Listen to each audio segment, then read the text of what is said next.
When the night shift is over, Robert Sims finds his wife Paula lying unconscious on the kitchen floor. Robert runs into the bedroom and is relieved to find his 2-year-old son Randy sleeping undisturbed, but his 6-week-old daughter Heather has disappeared. When Paula Sims regains consciousness, she is the only witness to a crime that continues to baffle investigators to this day. Robert and Paula Sims recently moved into this wooden house in St. Louis, a suburb of Alton, Illinois. It was here that President Abraham Lincoln held one of his famous debates with Senator Stephen Douglas. Robert, 37, is a shift worker at the local paper mill. Paula, 30, is a housewife and looks after their 2 children, Randy and Heather. Neighbors describe the Sims as a quiet and withdrawn couple who spend most of their free time with their children. They seem to be living the American dream, and that was the interesting thing about this story. How the lives of this thoroughly American couple changed abruptly because of this tragedy. When the police are called to the Sims home on April 15th, they learn the details of a very unusual crime. Paula testifies that she was taking out the trash shortly after 9 p.m. when suddenly a masked and armed man forced her into the house. He knocked her unconscious with a blow to the back of the head. And that was the last thing she remembered. 45 minutes later, her husband found her lying unconscious on the floor. Their little daughter Heather has disappeared, but the area around her crib seems untouched. The police cannot find any foreign fingers or footprints anywhere in the apartment. No valuables are missing either. We were there for quite a while, probably half the night. We searched everywhere, in every conceivable place where the child could have been. The police also searched the whole neighborhood. Sniffer dogs were deployed. Drivers are stopped in front of the Sims house and questioned. Has anyone seen the child abductor or his vehicle? Even in all the bars and hotels in town, the police are desperately searching for witnesses. Assuming the worst, they are even searching at the bottom of the Mississippi River, very close to the Sims' home. We asked the Sims if they had any enemies who might have kidnapped their baby to punish them in this way, but they were very insistent that there was no one who could do such a thing. But they told the police that one of the houses down the street had recently been burgled, and a neighbor reported seeing a suspicious person near the Sims house. Another informant saw someone carrying something behind a nearby factory that night. But all the clues lead nowhere. The police have too few clues to investigate further, and they have no motive. It is rare for a baby to be kidnapped just like that. Normally a ransom is demanded, but that was not the case here. There was also no indication of marital problems, no boyfriend who might suspect that he was the real father of the child and would therefore kidnap it. We found nothing to explain why the Sims were the target of the child abduction. We hope, of course, that the child is still alive and well, because the more time passes, the less chance there is of finding the child alive. 4 days later, as he does almost every day, Charles Saunders goes fishing on a branch of the Mississippi. At lunchtime, as Saunders is on his way home, he goes to throw his trash in a garbage can. He notices a large black garbage bag in the garbage can. It somehow makes him suspicious. He discovers the remains of a small child in the bag. Only minutes later, the homicide detectives arrive. She was lying on her back and her head was tilted to one side. Her cheeks were still rosy. When you saw her like this, you first thought she was asleep. But she was dead. The dead baby's footprints and fingerprints are compared with the prints of Heather Sims. They were taken shortly after her birth. The body is positively identified as Heather Sims. The pathologist, Dr. Mary Case, performed the autopsy. The first thing you notice are 3 small vertical cuts on the inside of the lips. It was clearly not sudden infant death syndrome. It's not an accidental death either, and it's certainly not suicide. So it's murder. But I found no gunshot wound, no stab wound, and no evidence of child abuse. Just the cuts. It looked like someone had put their hand on the nose and mouth to suffocate the child. A dead body changes quickly, depending on the environment it is in. Forensic pathologist Dr. Christian Schumer has already examined hundreds of corpses. They all have one thing in common.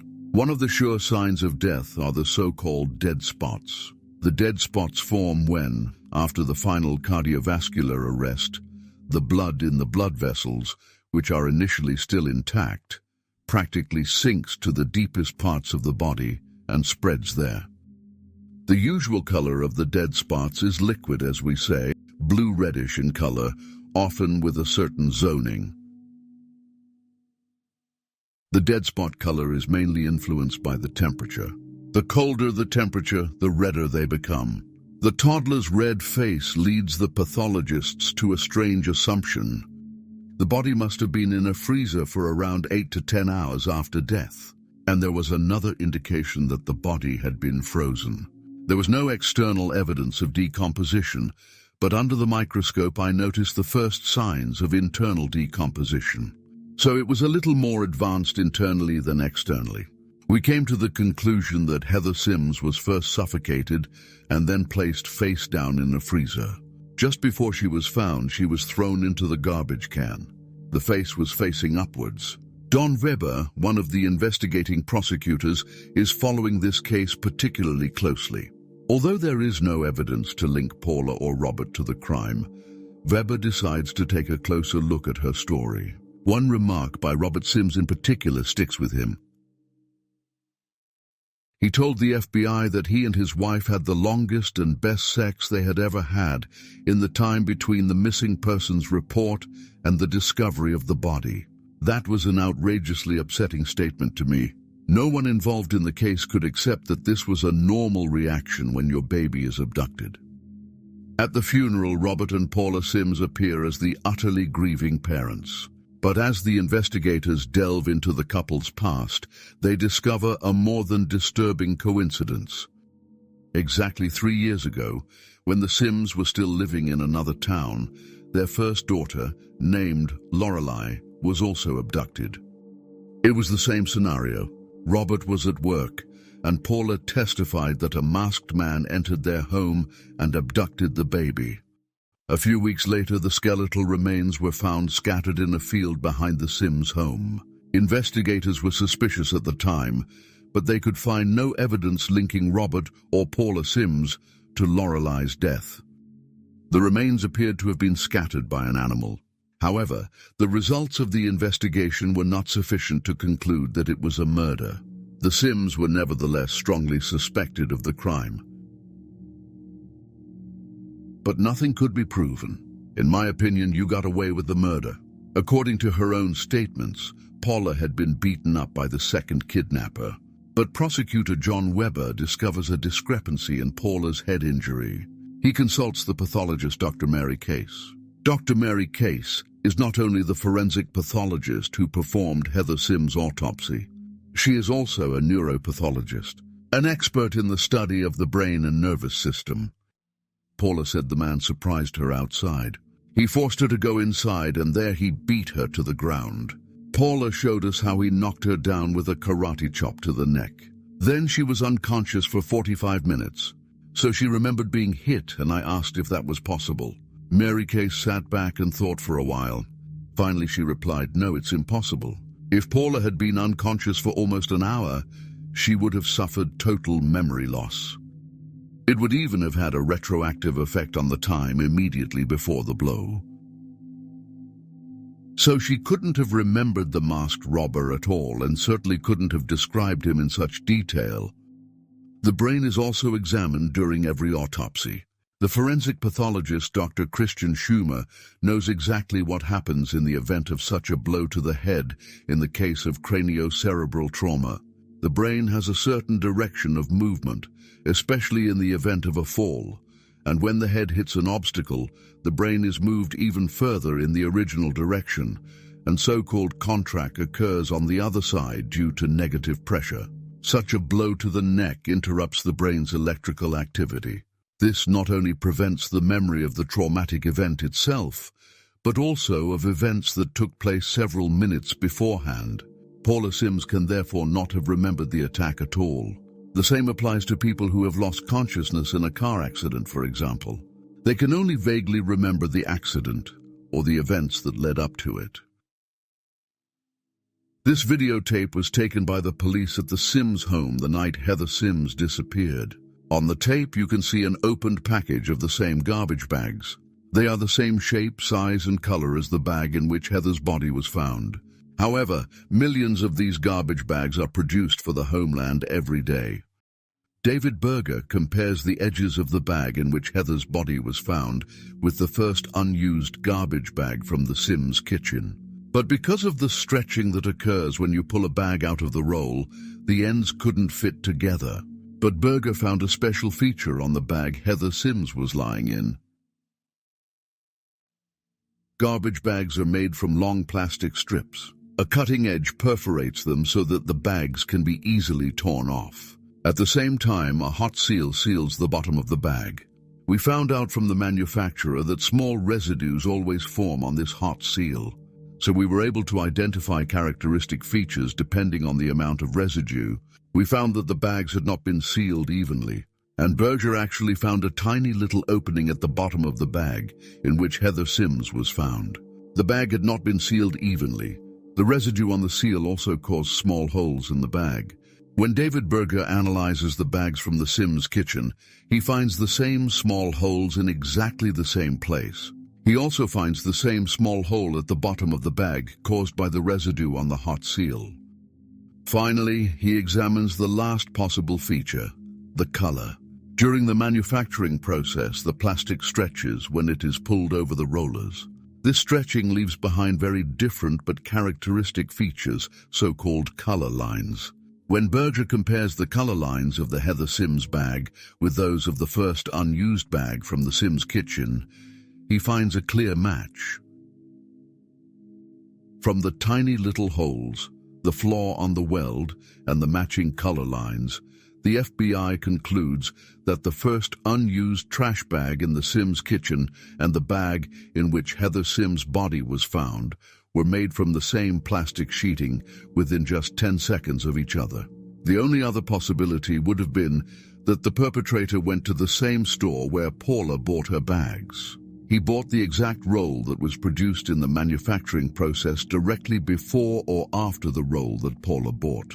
And he then took a bag from this roll, kidnapped the baby, put it in it, and threw it in the garbage bin. The police now have their first piece of evidence. An object from the Sims house can be linked to where the body was found. She is convinced that Paula has something to do with her daughter's disappearance. The investigators learned something else unusual about Paula and Robert Sims' marriage. When Paula came home with her little daughters after giving birth, Robert simply threw her out of the bedroom they shared. Paula had to sleep in the living room with their first daughter, Lorelei. Only after the death of her first daughter did Paula sleep upstairs with her husband again. A year later, Paula gave birth to her son, Randy. Then, after moving to Eldon, Illinois, the Sims had another baby. It was another daughter, Heather. At the hospital, Paula is said to have told the maid that she didn't want another daughter and that she and Robert preferred boys. This indication clearly suggested that boys were okay and girls were not. Several witnesses told us that Robert adored the little boy. He wasn't interested in girls at all, even right after the birth in the hospital. When Paula came out of hospital with her daughter Heather, the family slept separately again. Paula and Heather in the living room and Robert with 2-year-old Randy upstairs in the bedroom. Paula told a friend that this sleeping apart had to stop or she would do something about it.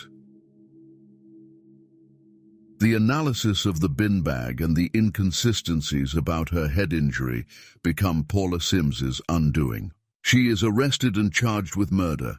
The prosecution suspects that on the night of April 30th, while Robert was working the night shift at the paper mill, Paula suffocated her daughter Heather. She puts the body in a bin bag. She is presumably wearing gloves, as no fingerprints are found on the bag. After the murder, Paula drives to her parents' house, who are currently on vacation. There she puts Heather's body in the freezer. She returns home just in time for her husband. She then arranges everything as she has told the police and finally feigns unconsciousness. When Paula's parents find out about the child abduction the next day, they immediately decide to end their vacation and return home.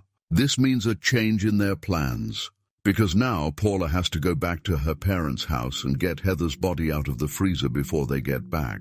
She doesn't know where to go, the prosecution suspects, and Paula decides to take Heather's body back home and put it in the freezer in the cellar. In the meantime, the police have finished searching the house. After 3 days, Paula has to get rid of the body once and for all. She drives about 2 miles, crosses the Mississippi, and finally stops in a parking lot. She leaves the frozen body in the garbage can. A fisherman happens to find it there a little later.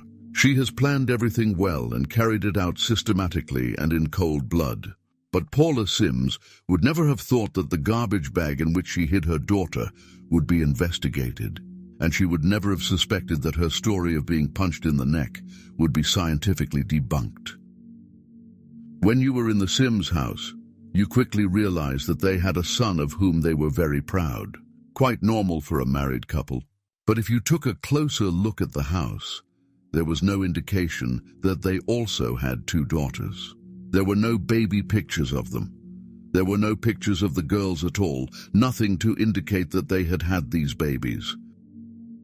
Paula Sims is found guilty of the murder of her 2 daughters and sentenced to life imprisonment.